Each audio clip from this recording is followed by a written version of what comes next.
truly, there is nothing on this that's not in that memo, though. You know, the long memo. Is Why this do we just have another? this? Is this just for This is just frustrating another me version of. because I'm old and I can't see it? I literally cannot see it. We'll put it in. With my glasses, I'm squinting. But you know, a magnifying glass would be nice for some. Manager Crow, can we put council magnifying glasses in next year's budget? Even with my bifocals. Hi. How are you? I didn't notice Barely. your I can barely. cohort there. I know I'm getting old. Oh, yeah, they got us. What's that? They got us. Oh. Yeah, despite what the paper. Chief Allen wasn't enough to keep you in line at the meetings. We got to bring in horse line. With my bifocals, I can barely see. So little.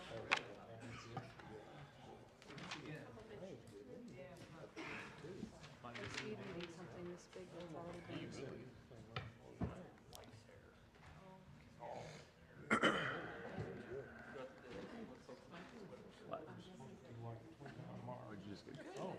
Or you feel like something's tickling and you go to like grab it. It's like We got a large one in regards to the change. This is just an Excel breakdown of that memo. There's nothing different in there. It's just the memo. You've got internet. Yeah. Yeah. Yeah.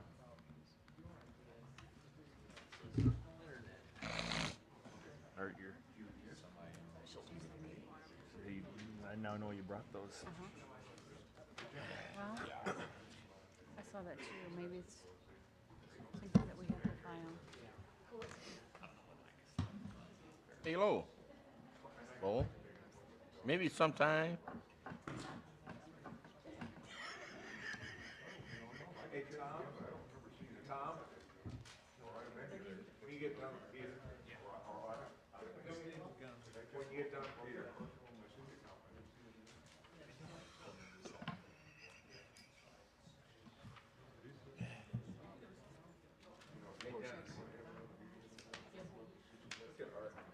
The wood be. His desks. It's coming apart? Oh, it came apart. Been apart. Broke it? Yeah. Oh, I got Rough housing over here. You know. Oh, I just saw the whole top. No, I think that's when the street workers brought the desks in. No.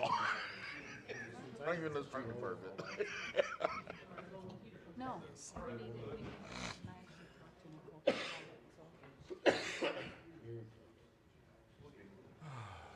No problem. Means no problems. Chains.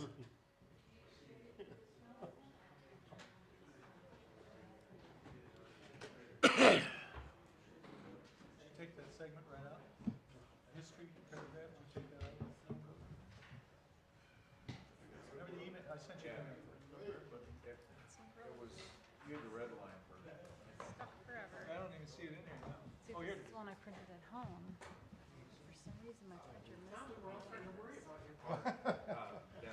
My Uber driver and nurse got me through. Once again. Big landmark Saturday. I've got some. Yeah, put some of that on there. Well, being at 6 o'clock, we'll get started. Linda, would you give the invocation? Let's bow our heads. Father, let all glory, honor, and blessings be unto you this night as this council gathers together in unity for the purposes of making decisions that will lead this city into alignment with your word and your original intent for it. Decisions that will supply the needs of the people here. Wise choices regarding financial matters that will lead to prosperity for all. Decisions that will bring peace, unity, and safety to every citizen. Decisions that will bring life, hope, and encouragement. Decisions that will bring personal and economic growth. Decisions that will honor you, Lord, and establish your headship. We welcome your presence here and believe in your word in Psalm 33:11, which says, "His destiny plan for the earth stands sure.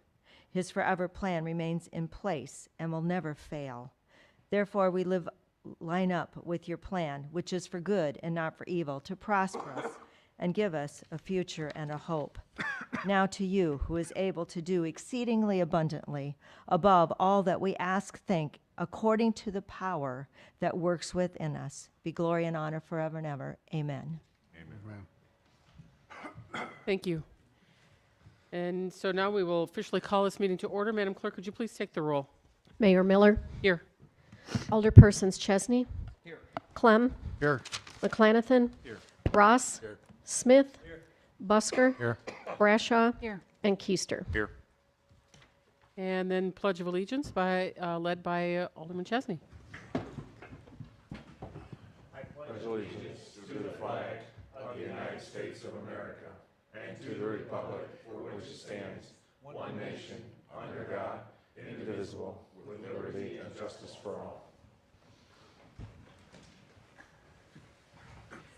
Okay, first on the items here are the approval of the agenda with the exception of number 6. Because of the snow, the boys team asked that we could delay that until the next city council meeting, so we're going to remove that one. So is there a motion for the approval of the agenda? So move. Second it.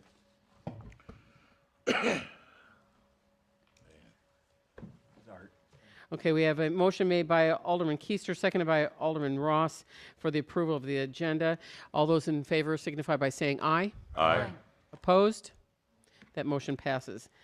Next is approval of the minutes from January 22nd, 2018. Is there a motion for approval of the minutes? So moved. Second. We have a motion made by Alderman Brashaw, seconded by Alderman Keister. All those in favor of the approval of the minutes signify by saying aye. Aye. Opposed? That motion passes. Do we have any public comments? Thank you. Okay, next we will move on to the consent agenda. All the items on the consent agenda are considered to be routine in nature unless there's a member of the council that would like to have something removed for further discussion. Seeing none, the consent agenda consists of the approval to receive and place on file the City of Freeport Fire Department Incident and Loss Report for December 2017, the City of Freeport Ambulance Activity Report, December 2017, the City Treasurer's Report, December 2017, the approval of finance bills payable in the total of $999,661.69, and the approval of payroll for pay period ending January 20th, 2018, in the total of $458,935.94. Is there a motion to approve the consent agenda? So move. Second it. We have a motion made by Alderman Keister, seconded by Alderman Ross. Madam Clerk, could you please take the roll on the consent agenda? Chesney. Aye. Clem. Aye. McClanathan. Aye. Ross. Aye. Smith. Aye. Busker. Aye. Brashaw. Aye. Keister. Aye. And that passes 8-0. Thank you. Item number 5 is the approval to boards and commissions. Madam Clerk, could you please read this for the record? Acceptance of appointment of Jessica Medica to the Historic Preservation Commission to replace the vacated position by Carol Morissette, effective immediately through February 28th, 2019. Discussion? Is there a motion for approval? So moved. Second. We have a motion made by Alderman McClanathan, seconded by Alderman Smith for the approval of the appointment. Madam Clerk, could you please take the roll? Chesney. Aye. Clem. Aye. McClanathan. Aye. Ross. Aye. Smith. Aye. Busker. Aye. Brashaw. Aye. Keister. Aye. Passes 8-0. Thank you. Next is the presentation regarding the nonprofit Thrive. Waiting for the computer to catch up with me here. Trying to get it in presentation mode.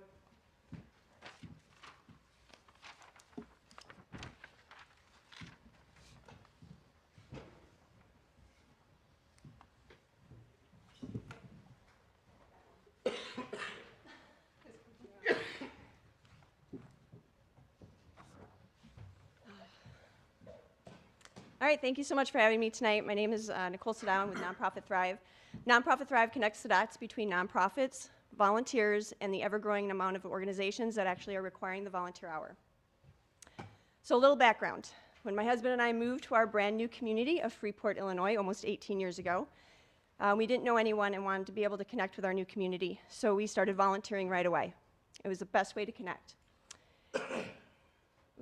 As time went on, I found myself on various boards for some nonprofits that were even just struggling to stay alive, and volunteering in many different capacities.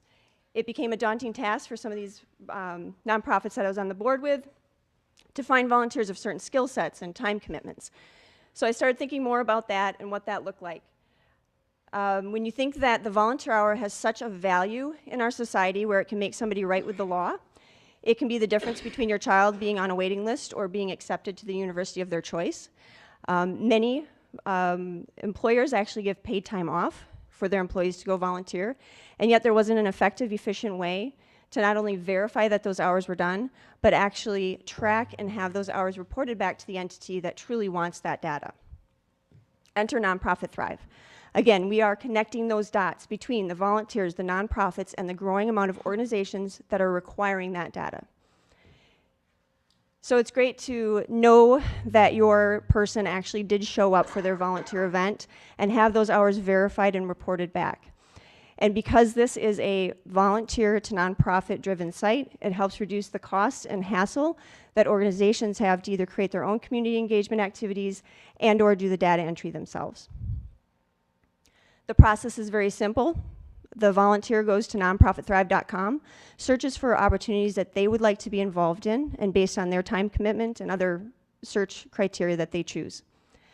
Once they decide on something, again, the application process is very simple as well. And now the nonprofit, through a few simple clicks, can verify that those people were there did those hours of service. And now that data is actually accessible through our reporting features for a fee. And we call that data consumption, and I will come back to that. So since launching, we have over 640 volunteer accounts created, over 77 nonprofit accounts created, over 290 applications submitted to actually go volunteer for different organizations, and over 47,000 verified hours recorded. So why is this important for a community? Well, according to the Points of Light research, these are the key takeaways that they had with their study that they did. So volunteering enhances the community connection between the different sectors, between the government, enterprises, and employees. Volunteering helps build a more cohesive, safer, stronger community, increases the social network between communities and neighbors. Volunteering promotes people to be more active in civic engagement. Volunteering encourages people to work in the public sector, so including in our schools and with the environment. Volunteering also has a positive effect on the volunteer themselves. It increases their self-esteem, enhances various skills and capabilities, and expands their career paths, and it actually makes them healthier, both physically and mentally. Basically, volunteering is really good for everybody. So what does that look like for our future? Well, the United Way did a 5-year study following millennials to find out how they're going to impact causes. And they came away with 6 key takeaways. Though the first 2 is good to know that that's not new to their generation. It's just good to know that that's not being lost on their generation. They will invest their time and money, and they do it with intrinsic passion. The other 4 are unique. So number 3 has to do with the fact that they will give of their time and money modestly to multiple causes in early engagement. I call it the dating model. They will date. Nonprofit Thrive addresses this by allowing people to actually be able to go in when they want on their time and find stuff they're interested in. So I like to say they can paint for every single nonprofit, in a community if they wanted to, if that's what their heart goes for, instead of feeling committed to just one nonprofit. Social. They want it to be a social event, so they know it's not taking away time from their family and friends. Skill development. This is important and huge. They want to know that when they do a causal engagement, that it's either helping develop a new skill or enhancing a skill that they already have for a career choice. And in talking to business sectors in the community, this is huge. It helps solidify them as they're trying to bring in a new person. And we use the 16 career clusters that are recognized in the US for skill development. They learn about and donate to causes digitally as well. Notice that doesn't say 80% of the time or 60% of them do that. That's what they do. So the more digital footprint that we can have, the better. So again, why is this important? The millennial generation is going to make up half the workforce by 2020. Just like the baby boomers changed everything, the millennial generation is changing everything. And we have to be prepared for that in every sector.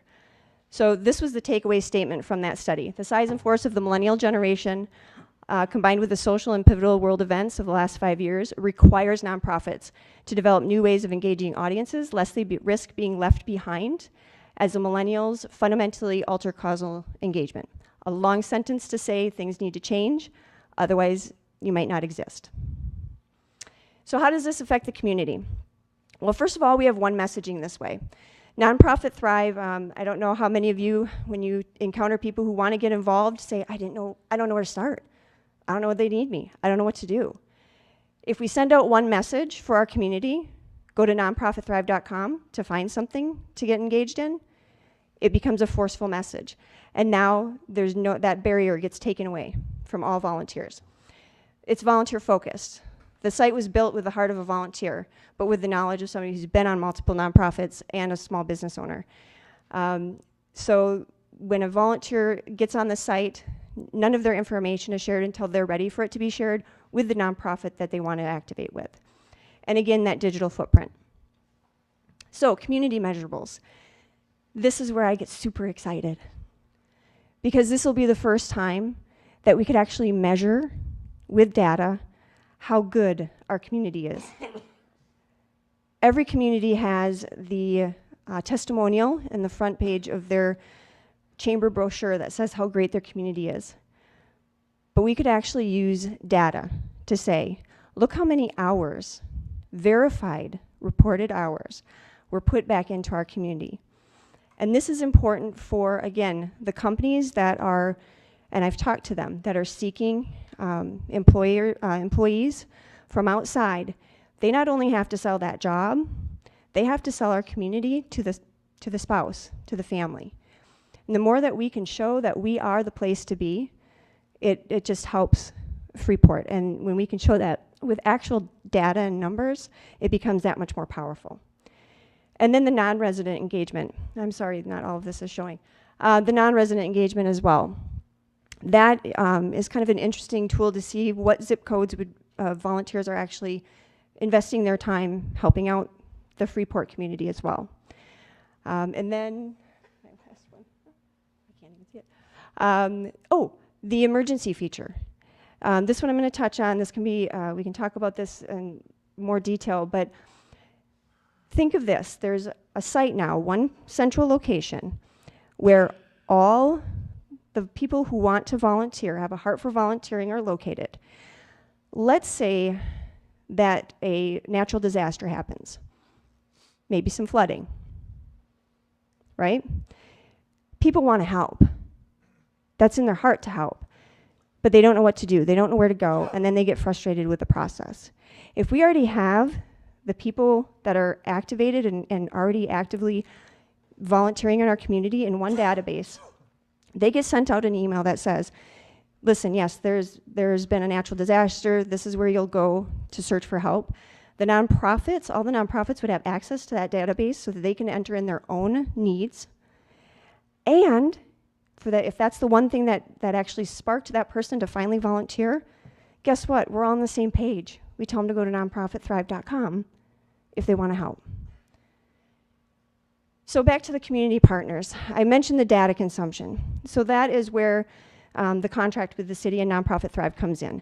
You guys would be considered a community partner, which is a data consumer, for finding out the data and the numbers with who's volunteering, or the number quantitatively, the number of hours, the impact that it's having on the community monetarily.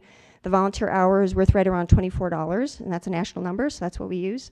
But these are some of the community partners. So businesses that are truly interested and truly want to have a giving back culture within their company. And I've already talked to several in the community, and that's exactly what they're looking for, because that attracts millennials. The schools. Any school system that is wondering about and trying to promote volunteering, either through requirement for graduation or otherwise. Government agencies, probation. This Nonprofit Thrive platform allows that probation could be actually verified, and whoever is wanting that information can have direct access to that information. No more passing around pieces of paper and somebody's got to do data entry. And communities like Freeport that we know are great places to live, but we're going to put some data behind it. So this is just a summary visually. The volunteers and the nonprofits get connected through Nonprofit Thrive. It is free for volunteers and nonprofits to use the site. So they can post their opportunities, they can gather the data. It's strictly based on data consumption as far as the fee schedule goes. This allows all nonprofits of all sizes to be able to access Nonprofit Thrive and have access to potential volunteers. Once the data is produced, then it's the community partners that are paying for whatever equivalent aggregate data that they're most interested in. And this helps then funnel new volunteers into the process, allowing these nonprofits to thrive, because that is our mission, to help nonprofits thrive. So thank you so much for your time, and I would take any questions. Thank you, Nicole. I really appreciate that aspect of the emergency part of it. I didn't even think about that, but I think that would be a great tool to help utilize the people that really do want to get involved. So thank you. Questions for Nicole? Mayor, Alderman McClanathan. thank you. Going back to what you're talking about, you mentioned probation, but also over on the city side, for instance, let's say we've got some kids getting a curfew ticket, or they go in and the judge gives them some work service hours. Could you talk to us a little bit about how the city could use that for verification? Yep. So and I don't know the details yet on this piece of it, but as far as how the inner workings of that goes, the system will track somebody based on a number kind of being tagged to their account. So if the probation city piece of it is number 001, anybody with 001 kind of attached to their account, then that's who the city will get reports on. So anytime the city wanted to run a report, the system just aggregates the data, knowing that those people are the tagged people, as it were. Follow up? Sure. Thank you. So as part of this, it'll allow the city to really have access to the aggregate data for pretty much any aspect of the system that we're looking for? It depends on the level of data consumption. So if right now the probation would be a part of that, and then the data for, I guess I don't know the levels yet. What we've talked about for this particular contract was for the probation piece, and then the data for knowing the numbers on city, community engagement. Mayor? Alderman Ross. Go ahead. I'll hop later. I already had two. Go ahead. Yes, ma'am. I didn't want to cut in on it. Okay, you mentioned about flooding, because during the flooding, there's a major call after cleanup, where they're always looking for volunteers through the agencies. Could you touch a little bit on that? Sure. So the agencies will be able to post what their needs are, which is important. So it's not like we're taking away anything. It's just a centralized place to find the volunteers. So the volunteer then, there will be a link to a specific area then on the site. So a potential volunteer will go there, find out again what they're interested in, what they're going to be capable of doing, because that's a key part of volunteering. Nothing frustrates a volunteer more than showing up to something and not being prepared, or not knowing what they were supposed to do, or even, not wearing the right clothes, right? I mean, whatever it might be. So this is a way to help organize that process. So they'll know that they're supposed to be able to lift 50 pounds or whatever, be, waist deep in water, whatever it might be. Okay, follow up, Mayor. Okay, with that being said, would this list be made already ready to go, or you would have to wait until? Nope. So good question. This, like I mentioned, this is from the point of view of a volunteer. So the volunteer has to create an account. So nobody can put somebody into the system without them saying yes. So as long as they've been activated in the system, then we'd be able to send out, and the email would be activated from the city, but it would come from Nonprofit Thrive as far as just a blanket email. Because again, the city wouldn't have the individual's information unless that individual actually volunteered for the city. So having the full community activated, the email would come from Nonprofit Thrive through the direction of the city. Okay, thank you, ma'am. Yep. Mayor? Alderman McClanahan. Thank you. Director McDonald, a couple weeks ago when we were discussing this, we didn't have the presentation, but I recall you were saying that you I think in particular, thought that there were some uses for your departments that you see out of it. Could you remind us again what those were? Two big uses would be one, it would serve as a resource for data when we're seeking different grants out there. I think Nicole demonstrated that quite well, how, you know, we're selling a community, and that's part of, you know, when we make a request for grant funding, you know, that's something that would certainly support it. And also, we would use it as a resource for volunteers internally. So, Thank you. sure, thank you. Madam Mayor? Alderman Busker. Yes, not necessarily a question, but more of a comment. I did get an email from you a few weeks ago after we discussed this, and I took your invitation to log into the program. It's very Wonderful. It's very simple to log in, very user-friendly program. Without the presentation, last meeting I would have voted no because I didn't see anything that would work, but once I logged in, I saw plenty of opportunities where we could use it. I'm a volunteer myself with the Stevens County Sheriff's Reserve and a local fire department, and we're always looking for volunteers. This would be a great avenue for a long-term, like the city could use it for their auxiliary program. Absolutely. Set it up, put all the requirements on there. It is very easy, so I can see where this would be very beneficial to the city to invest in. Thank you. Any further discussion? Madam Mayor, Alderman Bradshaw. thank you. Nicole, can you tell us any specific companies that have used this already, such as the Salvation Army or anybody recently that we know of? For nonprofits? Yes. Yep, so United Way, Salvation Army, Amity, there's 77. Trying to think of who else. AOK, Parents Resource Center, FHN, CHOM, YAC. There's, like I said, there's 77. Most of them are from the Freeport area. Some are from Rockford. This is set up to be a national platform. This is set up to be kind of the gold standard is my goal, and to have it originate from Freeport, I think is awesome, and I would love to do that for the city. Thank you.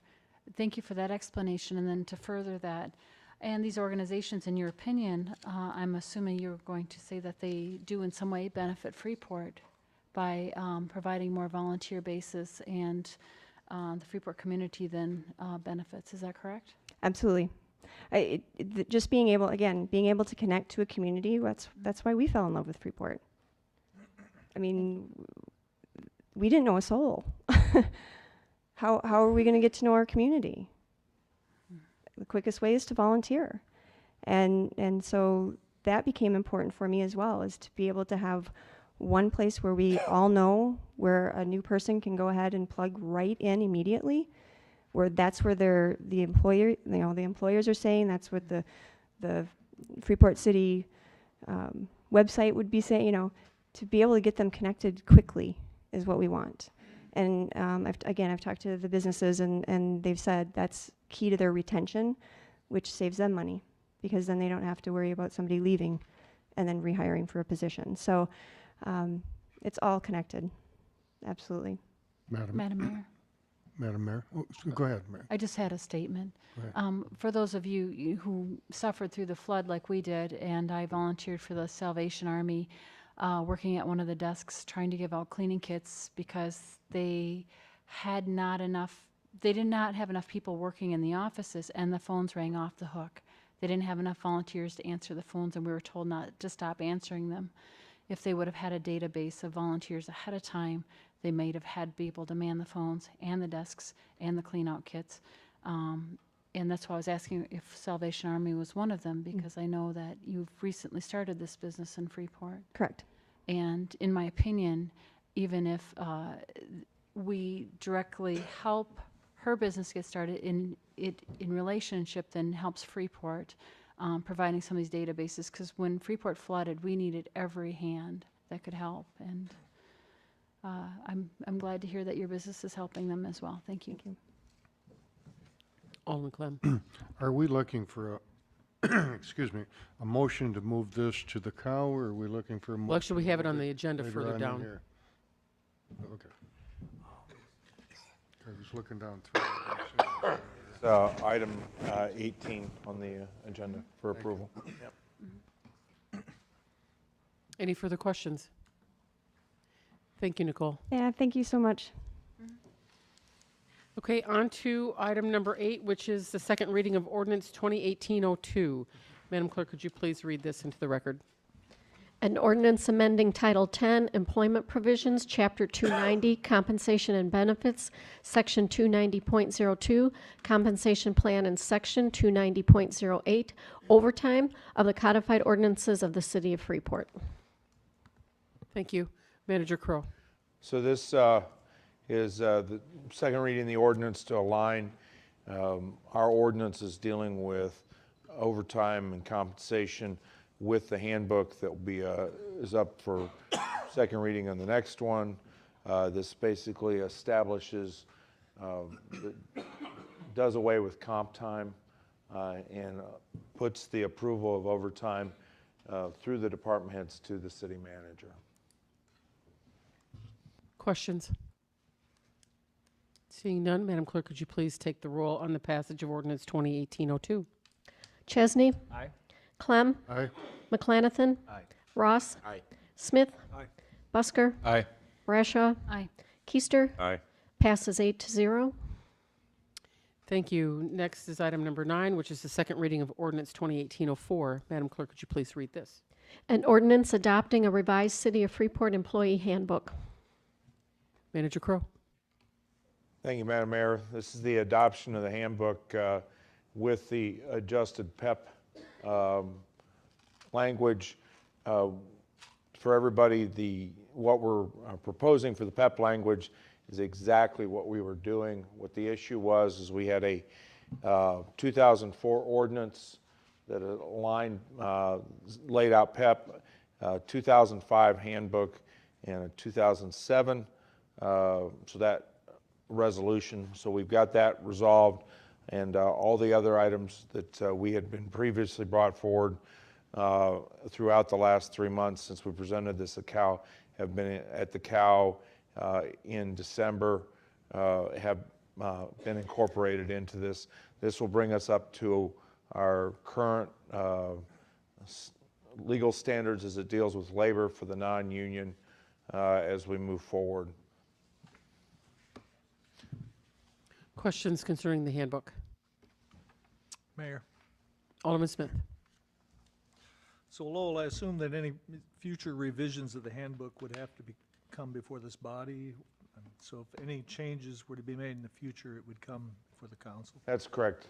In adopting the ordinance, what should happen is the handbook, if you talk to labor attorneys or HR, handbook should be reviewed every 18 months to 2 years to make sure that you're meeting the most current legal regulations. Our last handbook was dated 2005. So this gets us up to all of the current requirements and legal requirements. So. And the PEP provisions contained in it that you spoke of, that's a post-employment health plan is what that acronym stands for, correct? That's correct. Basically a 457 or like a 401k it's actually for health care? It's an HRA that does that. It's a contribution so that it can be used to pay for health care after the employee retires. It's meant to bridge that period of time between retirement and Medicare, and to help relieve the burden of the health care costs for employees. That is correct. And the sum that, I mean, there are certain, without getting too detailed about it, there are certain accrued benefit times at the end of employment that go into that plan, even though through the course of employment, some portion of their pay is withheld, and that's funded in that way. The provision you're talking about, bringing consistent, because basically that's what we're doing, is bringing some consistency between the ordinance, the handbook, and some other provisions that apparently previously existed. What happened was in 2004, there was an ordinance that established what the PEP program was. 2005, there was a handbook that was adopted, and then there was a modification made that we discovered on a resolution in 2007. So what we've done is aligned what was in the resolution, because that's what we were actually executing, even though a resolution is not supposed to be used to modify an ordinance. So we made that, so this is what the employees, this codifies what the employees are actually receiving right now. So even though we were following the resolution, we probably didn't have authority to do so because the resolution can't trump an ordinance. That's correct. And this ordinance then would adopt that funding level at the resolution level, right? Not at the previous And ordinance. that is correct, because that's what we've been doing since 2007. So it's a housekeeping item. Well, the handbook, to get the PEP in, that was why we tabled it the last time, and we need to get this, make sure that, so, yeah. Further questions? Alderman Smith, you have another one? The reason I ask about changes is because there's, never mind, that's okay, no. Okay, It's a anyone Scrivener- else? It's a Scrivener thing, so I don't even want to even belabor the discussion on that, so. Well, Madam Clerk, since it looks like the discussion is done, if you could please take the roll on the passage of ordinance 2018-04. Mayor, could I ask if we need an amendment to adopt the changes, or do we not? The ordinance, but the ordinance didn't change, but the handbook did. Handbook did. So it adopts, the ordinance is to adopt the handbook. We didn't make a change in the ordinance, we strictly made it a. Okay. Chesney? Aye. Clem? Aye. McClanathan? Aye. Ross? Aye. Smith? Aye. Busker? Aye. Brashaw? Aye. Keister? Aye. Passes 8-0. Thank you. Item number 10 is the second reading of ordinance 2018-08. Madam Clerk, could you please read this?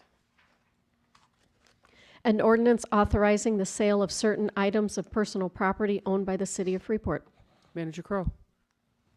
Yes, we will need to change this, because as we see that we've gone through and inventoried, we have 540 parking meters, and we've additionally added some additional equipment to this listing, and so that we will then put these up for bid.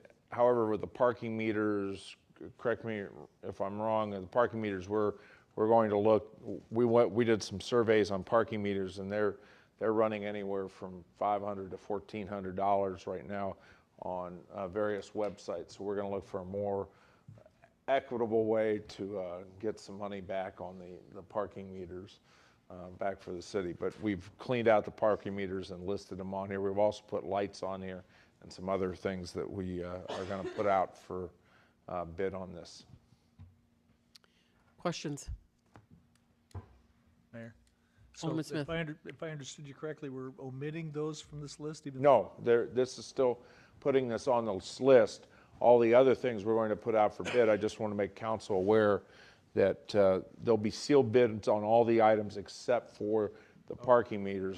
There are some websites that specifically sell parking meters. We're going to list them out and on those websites. Thank you. Mayor, Alderman McClanathan. I suppose formally then I'd move to amend ordinance 2018-08 as presented in tonight's package. Second. Okay, so we have a motion to approve the amended list of the surplus items made by Alderman McClanathan, seconded by Alderman Clem. Any discussion on the amended list? Seeing none, Madam Clerk, could you Mayor? take the, Mayor, yes? is it necessary to amend it? I thought we were adopting it as is. I think you, That's my understanding. The original list only had 24 items. Okay. Right, so my understanding is All that right, Alderman I apologize. McClenathan's motion is a motion to amend the ordinance as currently presented in your packet, which also I'll just note, just to make sure that, because I think this came up at the last meeting, was that we also changed, that gave the city manager the authorization to execute any subsequent documents that may be needed to effectuate these transfers and sales there, so that's one of the items, so. But we would need to vote on the amendments and then vote on the underlying ordinance as amended. right. So any further questions on the amended list? Madam Clerk, could you please take the roll on the amendment to approve the amended list? Chesney, Aye. Clem, Aye. McClanathan, Aye. Ross, Aye. Smith, Aye. Busker, Aye. Brashaw, Aye. Keister. Aye. The amendment passes 8-0. Okay, so then now before you is the ordinance of 2018-08 with the amended version. So is there any further discussion on the amended version? If not, Madam Clerk, could you please take the roll on the passage of ordinance 2018-08? Chesney, Aye. Clem, Aye. McClanathan, Ross, Smith, Aye. Busker, Aye. Brashaw, Aye. Keister, Aye. and that passes 8-0. Thank you. Next is item number 11, the first reading of ordinance 2018-09. Madam Clerk, could you please read this for the record? An ordinance amending section 480.11 prohibited parking streets of the codified ordinances of the city of Freeport. Director Dole. First of all, I'd like to say, Andrew, your note about the cable is correct. That is not working tonight for some reason. We checked all the connections in the back here. Everything we have hooked up is working, so I'm not sure if there's a junction box downstairs. So Kurt went down and checked it. He believes it's on the Comcast end. After doing some checking, they've got an issue on that, so. We're still streaming live on YouTube, but the cable isn't working. Anyway, as you see the parking ordinance in front of you, I think about mid-year last year, we changed the parking on Lincoln, the similar area on Lincoln, which is east of West Avenue, to restrict the parking from West Avenue on the south side. We've already done that. Since then, a resident has come forward and asking for a similar scenario on the north side of Lincoln from West Avenue, a distance of 275 feet back, as it is explained in the ordinance. I think it's a real benefit to do this because of multiple reasons to help him getting in and out of his driveway, number one, but that's the area that the Lincoln Street fans out from 2 lanes to actually 3 to incorporate a turn lane as well. So this would be a really good thing for us to lessen the parking there and move it back from the intersection. Questions for Director Dole? Mayor. Alderman Chesney. Director, do you view this as a safety issue, I would assume? I do. The Lincoln Street is narrow all the way down to Locust there anyway, with parking on both sides. So if I had my way, I'd eliminate all the north side parking, but that would create too much trouble. But this being that close to the intersection, we already have 200 feet of restricted, and I believe the residential driveways there are affected as they try to enter the roadway backing up. It's hard to look east if there's cars there. So we're certainly going to help some residential decisions when it comes to getting onto Lincoln Boulevard. Follow-up, Mayor. Alderman Chesney. Is there a benefit to accelerate the process so you can get the sign installed? I would like to, yeah. It might be a little hard to drive a post at this point, but I think we can get that done. If you want to move it forward tonight, that would be great. I can assure you that can be done. Okay. Mayor. Alderman Smith. Director, do we know for sure then that other residents won't be adversely affected by eliminating parking there? I mean, do we know if there are people who depend on the street parking for access to their residence? The residents along that stretch on that north side all have driveways. Okay. across the street from them is the Lincoln Square building, or Lincoln School building. I think they get a lot of additional parking on the street from those businesses in that building that has their own parking lot. But every resident along there has a driveway to pull in, so I don't think it's going to affect anyone in their resident. Thank you. Madam Mayor, Alderman Clem. I'd make a motion to move it forward. Second. Second.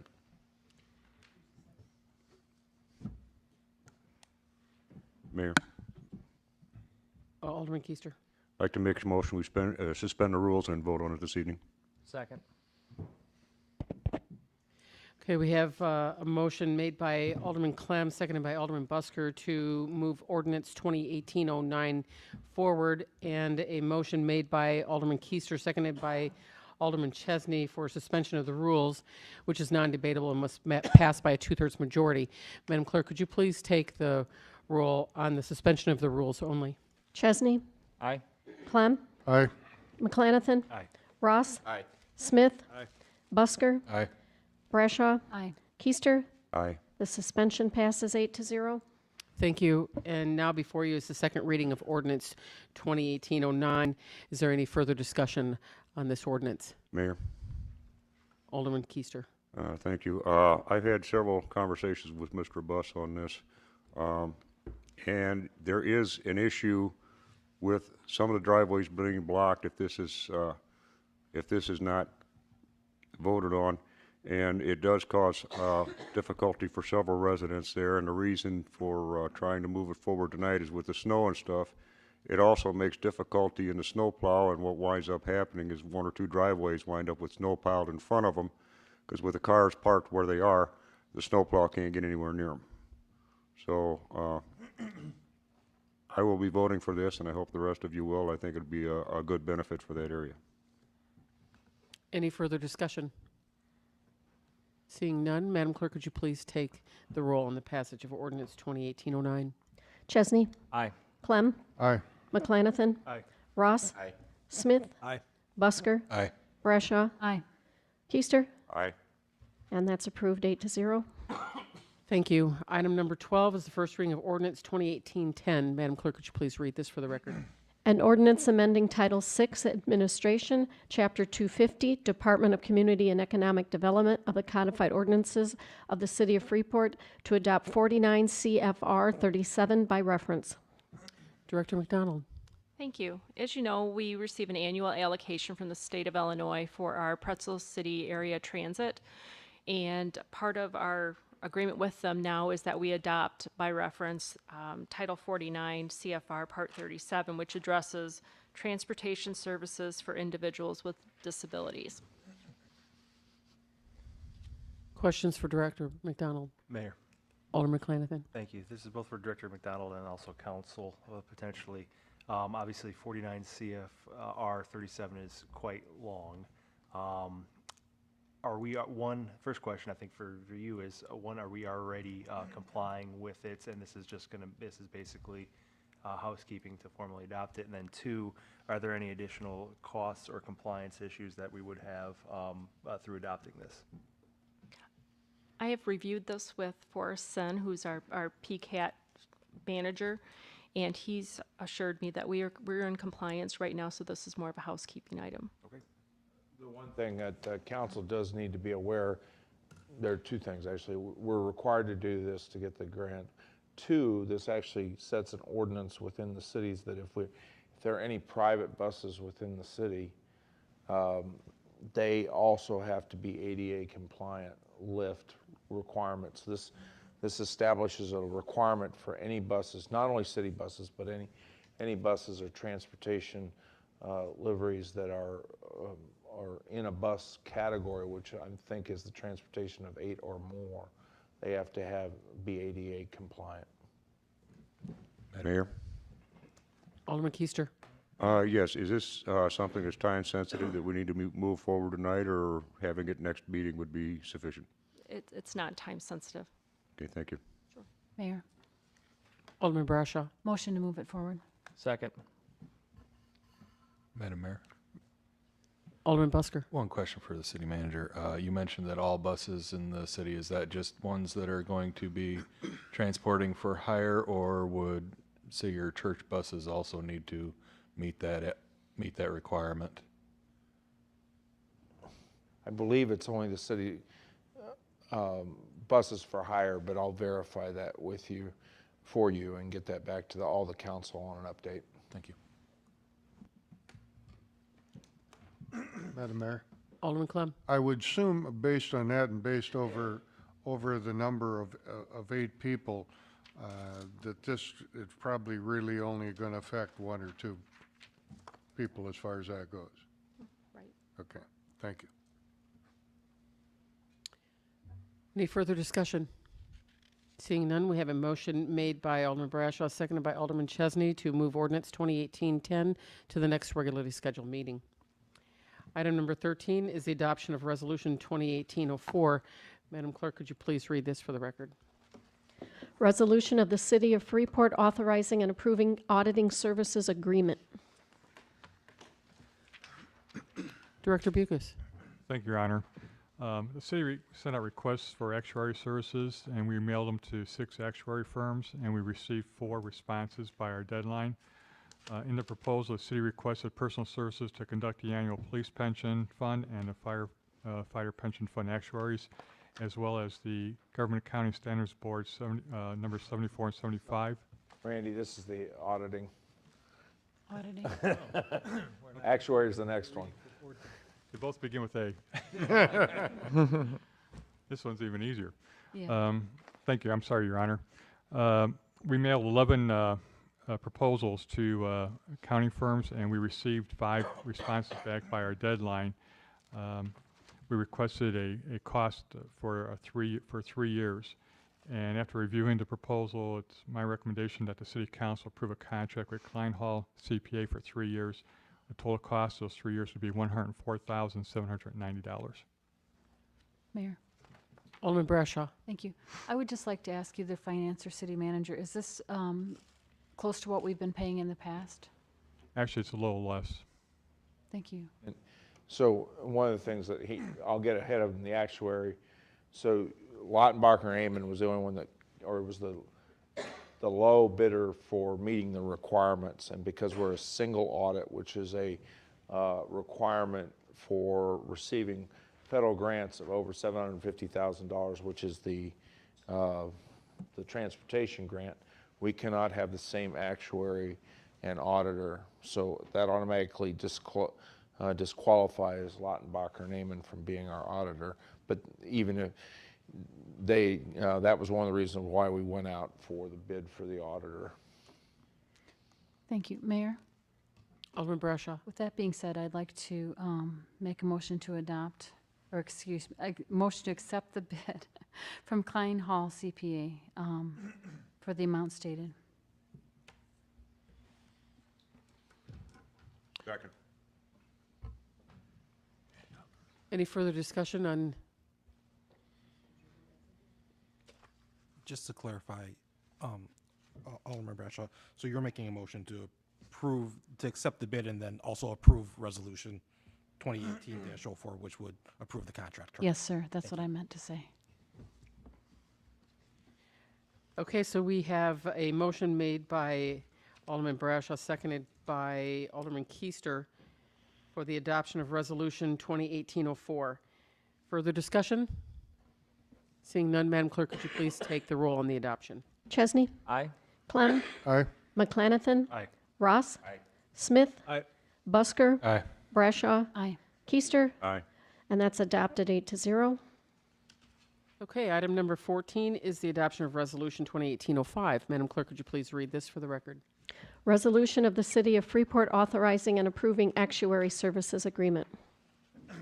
Director Bucus, try again. Thank you, Your Honor. As I was previously starting to state, we did go out for proposals for actuary services, the police pension fund and the fire pension fund, as well as our Government Accounting Standards Board number 74 and 75 on retiree health care benefits. We did request a cost for 3 years plus an option for 2 years. After reviewing the proposal, it's my recommendation that the City Council approve a contract with Lauterbach and Eamon for 3 years with a 2-year option. The total cost for the 5 years would be $45,110. The Police Pension Board and the Fire Pension Board would pay for the cost of the audits, and the city would pay for the cost of the GASB reports. Questions for Director Bucus? Mayor? Alderman Smith? Lowell, can you explain a little bit why we are going out for bid for an actuary? Because I know in the past, the state had provided this service to the pension funds. So what's happened is, and Randy can, there are additional requirements that were imposed upon municipalities, was it 3 years ago, 67, 68? And then more recently, 74 and 75, dealing with pension funds and how it relates to placing those in to the audit for the city. We actually get an audit, we get a liability in that that has to be calculated into our audit. That is something the state doesn't provide. And what happened was just 3 years ago, all the municipalities who were using the state had to go out and get an actuary to bring those liabilities into the audit so they can be bring in as part of the audit. And Randy, if there's anything else you'd like to add that I haven't. There was a time there too where the state actually stopped doing it. They just started doing it again, and it's actually better if we do our own. Because with us doing it, we've got both the actuary's recommendation and then we have the 90% state requirement that we can report on. With the state, you only get what they're requiring us to do, and it's not always matching up to what our actuaries, because they use different numbers, different assumptions. The state, this is the first year the state is using an assumption of 6.5% return. In the past, they've been using 8%. This year they came in at 6.5, and where the actuary actually looks at what the actual return. A perfect example is what just happened in the stock market today. Directly impacts the ability of funding of our pension funds. Madam Mayor. Alderman Brashaw. Thank you. Director Bucus, I see here it says 3-year bid was $34,150. That is the total amount for the 3 years, correct? It's not every year for 3 years? Correct. And we pay them up front, that $34,150, or do we pay 1/3 of that every? No, we'll pay it each year as they complete the audit. Okay. May I continue? I'm sorry. Alderman Brashaw. Thank you. And I noticed that their bid was slightly higher than the other 2 bids, but theirs was the only complete bid that met all specifications. Is that correct? That's correct. Okay, thank you. Mayor, Alderman Keister. motion to approve is requested. Do we have a second? Second. Any further discussion on this resolution? Seeing none, we have a motion made by Alderman Keister, seconded by Alderman Brashaw for the adoption of Resolution 2018-05. Madam Clerk, could you please take the roll on the passage? Chesney? Aye. Clem? Aye. McClanathan? Aye. Ross? Aye. Smith? Aye. Busker? Aye. Brashaw? Aye. Keister? Aye. Adopted 8-0. Thank you. Item number 15 is the adoption of Resolution 2018-06. Madam Clerk, could you please read this for the record? Resolution of the City of Freeport authorizing and approving a non-binding letter of intent regarding installation of solar facilities at the Albertus Airport. Manager Crowe. Thank you, Madam Mayor. We've been approached by IPS Solar to look at the possibility of placing solar panels at Albertus Airport. They are actually working throughout the state of Illinois and have some of these sites already in place. What they've asked is for a letter of intent from us so they can then go out and get their funding for their solar panels, and also beginning to actually look at the engineering studies to see if this is a feasible. They've also forwarded to us, and Aaron has reviewed a a lease as they go into this project. Well, if they can get approval to go forward with this, we will then bring the lease back to the council. I have gotten some concerns from the Pilots Association to me. They want to make sure that we're not impacting the flight plan, and that's one of the things that they'll come back to me in the engineering drawings as part of the lease. Questions? Mayor, Alderman Keister. more of statements and questions, and Manager Crowe and I talked about this morning. Two concerns I have about it is, number one, we do have farming out there, and with the amount of acreage, we lease farmland out there, with the amount of acreage we have, that's probably going to go away, which I would imagine that the solar panels will probably make more than the land leasing will anyway. I think we should go forward with this. I think it's something that we definitely need to explore. However, I am very curious to see is how many panels they want to put out there and where they want to put them, because my understanding from this is about 26 acres. And there has been talk about possibly looking for expansion of the airport with businesses and stuff out there. I want to see where they want to put this and see if this is going to interfere with that, or if we're still going to be able to have room for expansion and the solar farm as well. Those are the two main concerns I have about it. Madam Mayor? Alderman Brashaw. Thank you. I'm assuming Manager Crowe will give us more information as it comes forth. And one of my questions, too, I would like answered is, are they non-reflective for the pilots as they come in? And if you can get us that information, I know this is only a non-binding at this time. Is that correct, sir? That is correct. They have worked at other airports, but all that information will be forthcoming before I present the lease to them. So. Further discussion? Alderman Smith. Again, this may be too early in the discussion to determine, but these solar panels are deployed for the generation of electricity. And we saw a presentation by the airport director which indicated that there were some challenges with regard to getting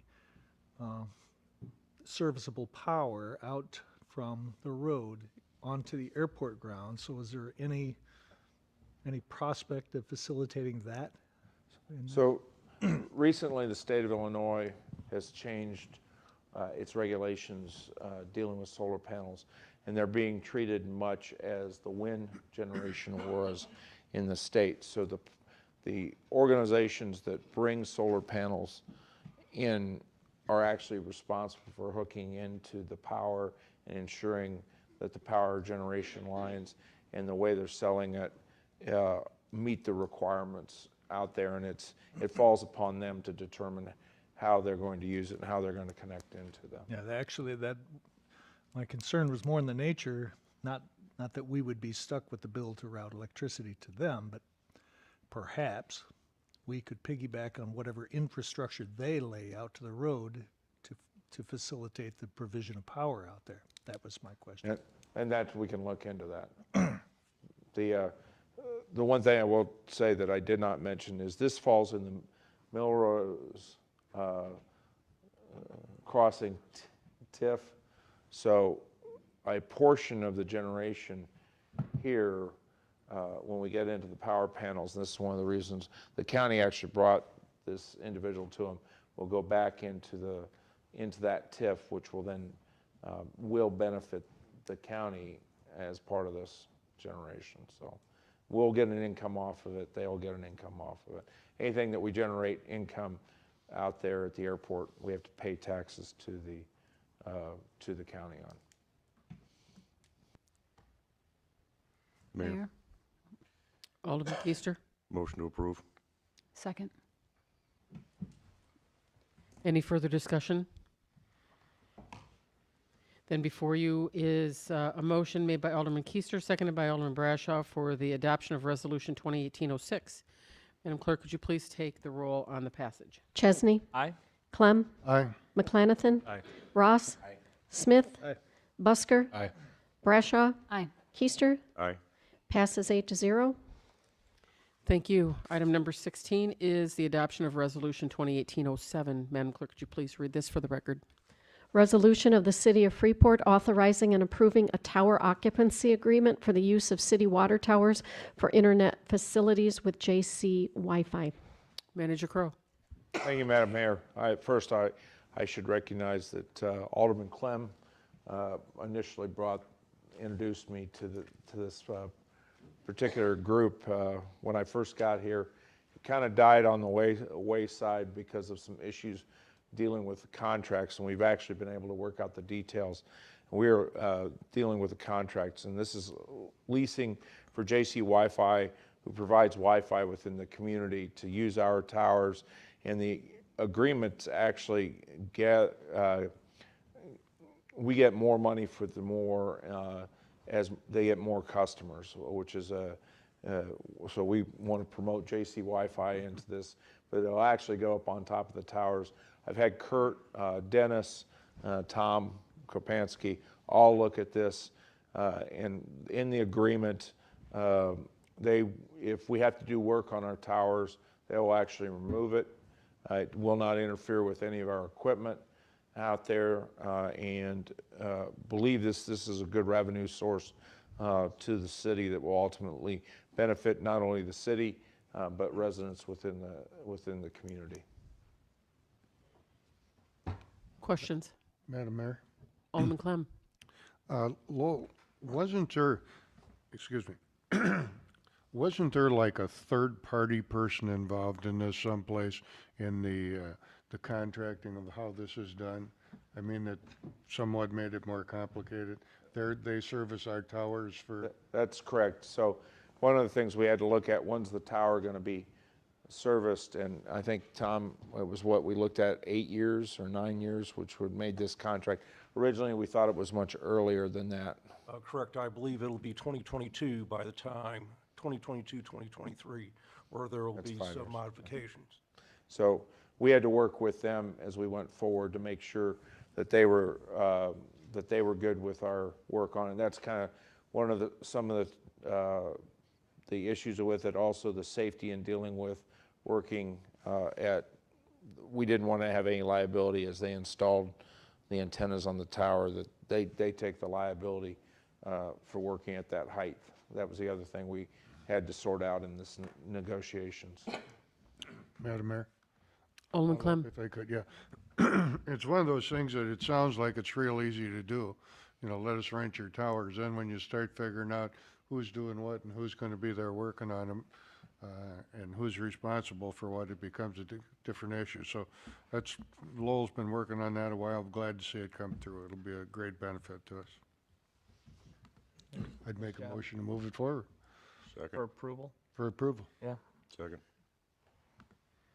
Any further discussion on the ordinance, or on the resolution, sorry? Seeing none, we have a motion made by Alderman Clem, seconded by Alderman Keister for the adoption of Resolution 2018-07. Madam Clerk, would you please take the roll on this passage? Chesney. Aye. Clem. Aye. McClanathan. Aye. Ross. Aye. Smith. Aye. Busker. Aye. Brashaw. Aye. Keister. Aye. And that is adopted 8-0. Thank you. Item number 17 is the adoption of Resolution 2018-08. Could you please read this for the record? A resolution authorizing application to the Federal Emergency Management Agency, FEMA, for the Assistance to Firefighters Grant Program. Director McDonald. Thank you. This year's application, we're seeking one new ambulance. It's to replace our 2003 Med Tech ambulance. Feel free to jump in, Battalion Chief Robin, is that right? Because we're finding that the parts are hard to find. Then there's also training, which is incident command training that we're seeking. And then also to replace obsolete technology in terms of mobile and portable radios, and then a mobile command station. The ambulance itself is $210,000. Our match is 10%, or $21,000, which would be taken out of the fire operation budget. The training cost is $12,000. Again, our match is 10%, which is $1,200, and it'll be provided out of the operating budget. The mobile and portable radios, we're looking at 30 portables, 13 mobiles, and then an alert system with one base unit and peripherals. That's estimated to be $413,064, and then a match of $41,306. So the total on this is $635,064. Our match is 10%, so $63,506. The other thing I wanted to mention too is that we had applied last year, but unfortunately weren't selected for funding. So this is something, part of it, the mobile and portable radios is something that was included in last year's application. But since we didn't receive funding, we chose to include it again. Thank you. Questions for Director McDonald? Mayor. Alderman Brashaw. Thank you. Director McDonald, if we don't receive all these grants, will we then reapply for certain parts of these next year if this doesn't carry through? Absolutely. Follow-up? Alderman Brashaw. Thank you. I know you said it was over $634,000, so please forgive me for asking this question another way. So am I to understand that if, say, 2 of these items are approved and we receive the funding for that, then we have the 10% match, but say the third one is not, then that third one is kind of a wash for this year and it would be reapplied for then next year? Correct. Okay, thank you. Mayor? Alderman Keister. Just out of curiosity, if this grant doesn't go through, how critical is it to replace the ambulance? I mean, if this doesn't go through, is it something that we're going to have to look for funding for next in the next budget or in the following budget? Or, I mean, how critical are we on that right now? So this is for our third backup ambulance. This is, what we're finding is, and correct me, Lieutenant Robbins, what Chief has expressed to me is that where we're finding the use is when rural Freeport rolls for the ambulances and we get called to back them up, or one of our other ambulances is going out, or 2 of them are at a scene for a fire, then this ambulance is used. Or if one of our ambulances is off for service, then we use that ambulance.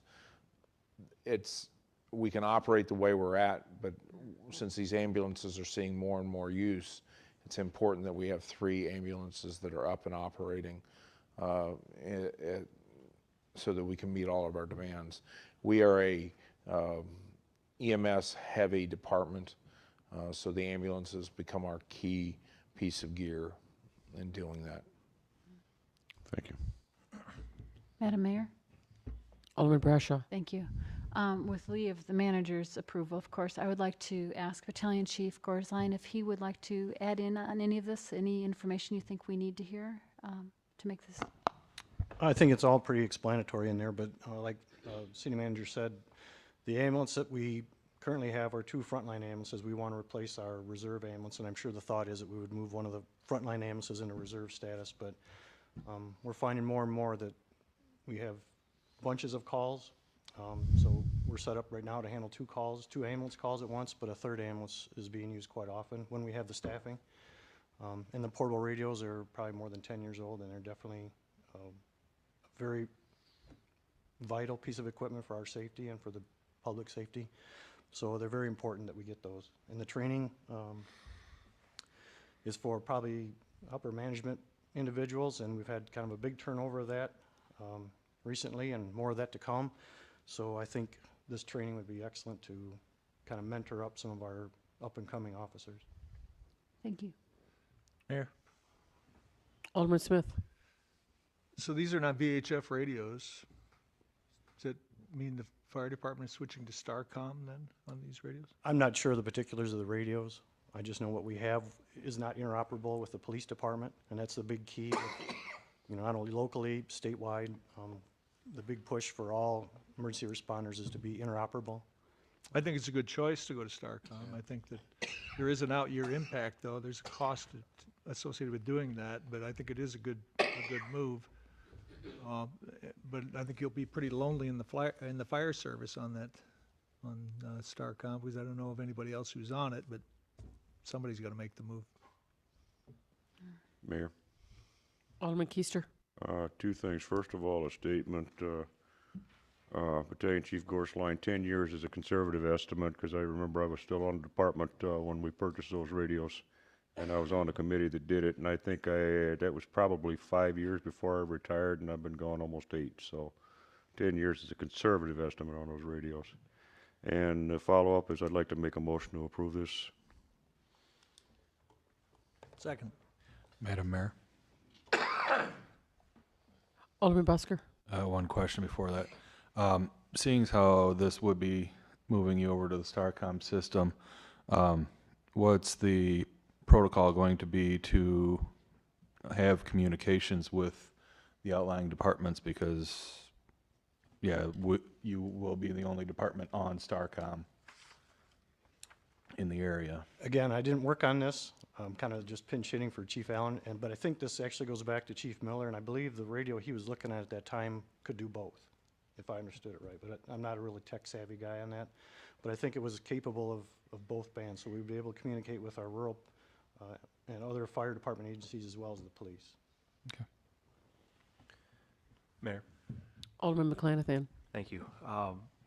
I think with Manager Crow here, when we're looking at obviously this ambulance and looking at the memo which it indicated the real miles and then also kind of the equivalent road miles on it, this is certainly something in a certain period of time we're going to be looking at replacements regardless, and this grant gives us an opportunity, if we're awarded this year, to have 90% of the cost covered in the grants on something that we'd be spending at some point down the road anyway.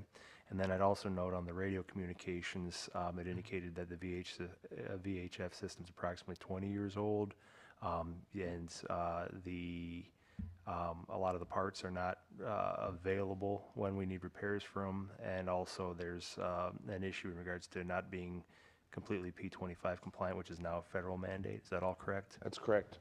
So we'd be needing to spend money on this at some point in the not too distant future, and again, this allows us to have a shot if we get it at having 90% of the cost paid out elsewhere. Correct?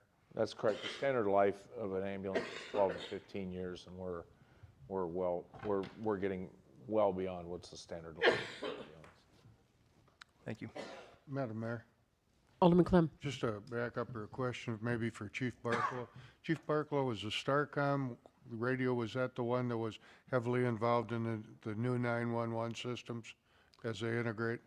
Yes, the Starcom has been something that law enforcement statewide has used, and I know that going back to what Battalion Chief Gorsline was talking about, this would be an 800 UHF truncated system, similar to what that we have, but I believe that he was correct in that the portable radios they were looking at actually could go back and forth between the two systems.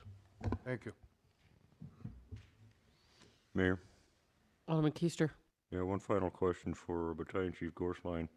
From the memo, the one that you're replacing is a MedTech, which is no longer in service, so parts are hard to get. I'm presuming that the next ambulance you'll be attempting to mirror the two that you have now for consistency? That would be my guess. Okay. Thank you. Any further discussion? Seeing none, we have a motion made by Alderman Keister, seconded by Alderman Smith for the adoption of Resolution 2018-08. Madam Clerk, would you please take the roll on this adoption? Chesney? Aye. Clem? Aye. McClanathan? Aye. Ross? Aye. Smith? Aye. Busker? Aye. Brashaw? Aye. Keister? Aye. That is adopted 8-0. Thank you. Item number 18 is the approval of the contract for the nonprofit Thrive. Manager Crow, did you want to add to any of this? I think I'm not going to try and say anything more than what Nicole's already said here, so I think she did a good job of presentation. Thank you. Any discussion? Madam Mayor, Alderman Busker? I move to approve Resolution 2018-08. Second it. Or, sorry. Actually, it's, Or wait a minute. it's the Or, contract. sorry, reading that wrong, yeah. Yeah, I move to approve the contract. And then Art, you're the second? Okay. Any further discussion? Madam Mayor, Alderman Clem? is there anything we need to do to get it back on track with the other company they're working with, or will this work fine going through? This So Polco has just reached out in the last couple days to start installing it because they're local, Nonprofit Thrive's local. I believe they can be married together in their installation of this. Okay, thank you. Further questions? Seeing none, we have a motion made by Alderman Busker, seconded by Alderman Ross for the approval of the contract for Nonprofit Thrive. Madam Clerk, could you please take the roll on this approval? Chesney, Abstain. Clem, Aye. McClanathan, Aye. Ross, Aye. Smith, Aye. Busker, Aye. Brashaw, Aye. Keister. Aye. We have 7 in favor and 1 abstention, and the motion passes. Thank you. And item number 19 is approval for the purchase agreement for easement of the Peck Bicycle Path. Manager Crow. Thank you. This, so as you know, we're in negotiations with the Peck Path. Easements, one of the things that we discovered was one of the easements is actually up for, with the tax sale with the county. We can purchase this easement, well, actually the whole property, for $650 as we go forward. But this is actually just the beginning of the process, as they need our deposit. They will then the county will put it up for 30 days. After the 30 days, then they'll take it to their committee and approval. This is basically the beginning of that process to over next 60 to 90 days. But this, we have to have all these easements in place prior to the 1st of June. So this is our long lead time easement. And the cost is $650 to us. Questions? Mayor. Alderman Ross. City Manager Cook, where is the exact location where this property is at?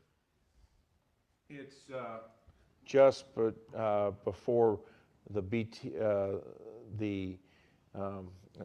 BTO, after the BTO oil, just before the Outlaw area, I believe, right? Is that right? I was thinking it was east of Album. East of Outlaw. That's right. That is east of Outlaw. Album. And once you get off of Album Street, there's that little triangle, isn't it? That's right there. It's right in Album. It's over in the 3rd Ward. Right. The path is supposed to be coming off of BTO oil, which we have the easement already, back along Outlaw, which is we have to obtain that easement, which is the facility. You mean Boca Oil? Mm-hmm. Yes, Bowen Oil. Sorry, Boca Oil. The path comes off Bowen, round Outlaw, swings up through Chad Snyder's property, and then it takes Album to the east. East. And it's right when it leaves Album is the county sale. And then the Park District owns all of the trail, the bike trail, under the Jane Addams Trust. Correct. So that they already own that.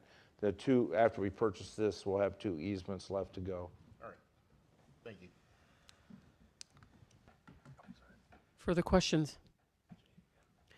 Is there a motion for the approval of the purchase agreement? So moved. Second. Okay, we have a motion made by Alderman Busker, seconded by Alderman Clem for the approval of the purchase agreement for the easement for the Peck Bicycle Path. Madam Clerk, could you please take the roll? Chesney, Aye. Clem, Aye. McClanathan, Aye. Ross, Aye. Smith, Aye. Busker, Aye. Brashaw, Aye. Keister, Aye. and that passes 8-0. Thank you. Item number 20 is approval for recommendations from the Historic Preservation Commission regarding the facade improvement grant. Director McDonald. Thank you. The Historic Preservation Commission met on January 29th and reviewed all applications and had some discussions. There were 5 applications for this year's facade improvement grant. 4 were selected. Just to give a little bit background of it, the city budgeted $20,000 this fiscal year for the facade improvement program, and the Paint the Port event raised over $10,000. So they contributed $10,000 to the facade improvement grant program this year for a total of $30,000. Applicants could apply for up to $10,000 for a single facade or $15,000 for 2 facades, or half of their project. The recommendations of the commission are as follows. Security First Title Company, $5,000. Amanda and Rhonda Scott, let me go back. Security First Title at 205 West Stevenson, $5,000. Amanda and Rhonda Scott at 15 North Chicago, $7,472.18. Deininger Floral, 1 West Main, $3,580.50. And Strand Salon at 121 through 125 East Stevenson Street, $10,000, for a total award recommendation of $26,052.68, which actually leaves a little over $3,900 in the fund for the next round of facade improvement. Director McDonald, if you had 5 applicants, is there a reason the 5th one didn't get awarded that remainder? The fifth one, they weren't making a recommendation on because they had chosen white vinyl windows, which did not fit within the design guidelines for the historic downtown. Thank you. Mayor. Alderman Keister. There's 2 of them on here that have provisions that they have to prove up the material by February 20th. What happens if they don't? Are they taken off the list and somebody else is given the opportunity? What will happen is if their materials are not approved by the Historic Preservation Commission, they won't receive funding, and that funding will go back into the pool for the next round. Okay, thank you. Sure. Mayor. Alderman McClanathan. I'd move to approve the recommendations from the Historic Preservation Commission, including the 2 with the contingent approval. Second. Second. Jump in there. Any further questions concerning this recommendation? Seeing none, we have a motion made by Alderman McClanathan, seconded by Alderman Brashaw for the approval of the recommendation from the Historic Preservation Committee. Madam Clerk, would you please take the roll on this recommendation? Chesney, Abstain. Clem, Aye. McClanathan. Aye. Ross. Aye. Smith. Aye. Busker. Aye. Brashaw. Aye. Keister. Aye. That is 7 in favor, 0 opposed, and 1 abstaining. Thank you. Department heads report. Finance. Thank you, Your Honor. On Tuesday, January 30th, Senate Bill 2260 passed out of the Senate Education Committee. This bill would reallocate $4.3 million in corporate personal property replacement tax revenues and take it away from local governments and give it to certain school districts. Since the state fiscal year 2009, more than $1 billion has been diverted from local governments. We use the personal property replacement tax to help fund our police pension obligation. In this coming year, it's going to be $209,000, and our fireman's pension contribution as well, which would be another $141,000. We also use these funds to help fund our library operations in the tune of a little over $43,000. So we're going to be watching this bill very closely to see what happens in the Senate. That's all I have tonight, Your Honor. Thank you. Any questions for Finance? Director McDonald. Thank you. We're working on our list for demolitions for the next fiscal year, and actually we're expecting to start ramping them back up about mid-March. We should have a RFP released at the beginning of March, but the demolitions and that should start somewhere around there. Thank you. Sure. Questions for Director McDonald? Alderman Mayor. Chesney. What's the target for demolitions for this year? 80. And actually looking at the ones that we had started in this fiscal year, 81 will be what our final number will be. That's good. Yeah. And follow Mayor? Mayor. How about the structure that's next to the fire station? That is next on our list. We're looking at, I think we have to do some asbestos survey first. Okay, thank you. Mayor. Alderman Brashaw. Thank you. Director McDonald, I just want to tell you how pleased I am that with the Historic Preservation Commission and your guidance also that you were able to give those 4 grants out. Instead of dividing the money, what we originally thought would be into 2 pools to help only 2 business owners. I was so pleased to hear that people weren't turning in or applying for large grants, that it was able to help 4 business owners. So thank you for all your work on that. You're welcome. Public Works. I got nothing today, Mayor. Any questions for Public Works? Streets. Tom, did you have anything to add? Questions for Director Dole? Madam Mayor? Alderman Bradshaw. Director Dole, do we have our hot patch machine yet? Up Have and you working. ordered it, and is it working, and how's that going? Not counting the snow, of course. Yeah, it's all on business now. Yeah. We did receive it. We ordered it, or you approved it on a Monday or Tuesday, and I got it by Friday. Oh, wow. Yeah, it was installed and in operation the following Monday. It works fantastic. Most of the drivers are wondering why we haven't had it before. So I put a second one in the budget for this up and coming year. I'd like to put a second one on the streets because it does work so well in any condition. And we'll be able to actually use it in the summer as well for hot mix. So yes, it works great. Thank you. Wonderful, thank you. We'll be plowing though for a while, so it won't be patching. Get that. You think? Yeah. Good to hear. Thank you, Director Dole. Fire. Any questions for Fire? How about Police? Thank you, Mayor. I just want to announce our spring 2018 Civilian Police Academy is ramping up, and we're going to kick that off February 20th. We still have a few seats left, and recruitment and that class is filling up. It's always very popular. Again, it's free of cost. It's on Tuesday nights this year. It's 10 weeks. Applications can be downloaded off the city website, and also you can find them on our Facebook page.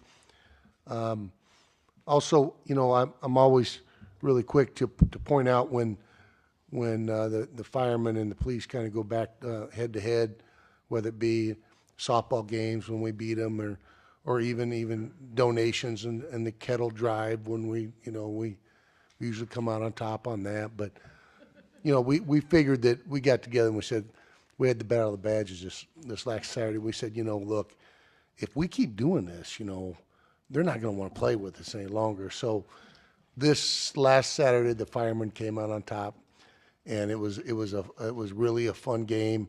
And thanks for everybody who came out. It was a good crowd at Ackland School. Everybody had fun. I think we had about 17 police officers that were all off duty, volunteer time. So we were trying to rotate everybody in. Even a dispatcher came and participated as well. But nobody got hurt, but the firemen they were on top of their game. So they brought it, and although the paper indicated that we won, so, you know, I mean, how great is that, you know? So, So used to it, Chief. yeah, I know, you know, so congratulations to the firemen. They brought their A game, and it was a lot of fun. So we're looking forward to next year as well. Thank you. Any questions for Police? Water and Sewer. Oh, thank you, Madam Mayor. I have nothing out of the ordinary to report tonight. Questions for Water and Sewer? How about IT? Questions for IT tonight? Well, that looks like we have the conclusion of our department heads. Manager Crow. Thank you, Madam Mayor. Just a quick, the test wells, I just want to let everybody know that it's moving forward. We're going to probably start the test wells in the next 3 weeks. That's the plan. We are seeing some movement also in the Birchard Hills back there on that apartment complex for putting additional apartments back there. They're going to use the infrastructure we're putting in there to support our new water treatment facility if it turns out to be the right well to grow that area. So we're looking forward to getting that going, and we're going to be presenting iWorks-Q at the next council meeting for approval. It's the new work processing plan that we've been testing. So that's all I have, Madam Mayor. Thank you. I just wanted to state a couple of things. Just a congratulations to Casey's. They opened this week, and too bad Tommy isn't here to give them a raw. But anyway, we're glad they're open. And also a congratulations to all of those that received the facade improvement. And I really anticipate greater funding coming in for the next round of application process, simply because the support from the Paint the Port is just continuing to grow. And then also just an acknowledgement of a great event over the weekend with the Freeport Art Museum. They raised almost $10,000 in that event, and approximately 225 people went through their doors in attendance. And the great thing is that they had lots of new people that they attracted to the building. So all good, positive things for Freeport. Alderman Chesney, did you have anything you'd like to add tonight? Nothing tonight, Mayor. Thank you. Thank you. Alderman Clem. Nothing, Your Honor. Thank you. Alderman McClanathan. Nothing further, thank you. Alderman Ross. Ditto. Alderman Smith. Nothing. Alderman Busker. Nothing this evening. Alderman Brashaw. Nothing, Your Honor. All right, now Alderman Keister. I guess I got to keep the pattern going. Nothing, Your Honor. Thank you very much. And now we have public comments, which would conclude with executive session. Madam Clerk, could you please read this into the record? Pursuant to 5 ILCS 120/2C21, discussion of minutes lawfully closed under this act, whether for purposes of approval by the body of the minutes or semi-annual review of the minutes as mandated by Section 206. Thank you. Is there a motion to enter into executive session? So moved. We have a motion made by Alderman Busker, seconded by Alderman Ross. Madam Clerk, could you please take the roll on entering into executive session? Chesney. Aye. Clem. Aye. McClanathan. Aye. Ross. Smith. Busker. Aye. Brashaw. Aye. Keister. Aye. Passes 8-0.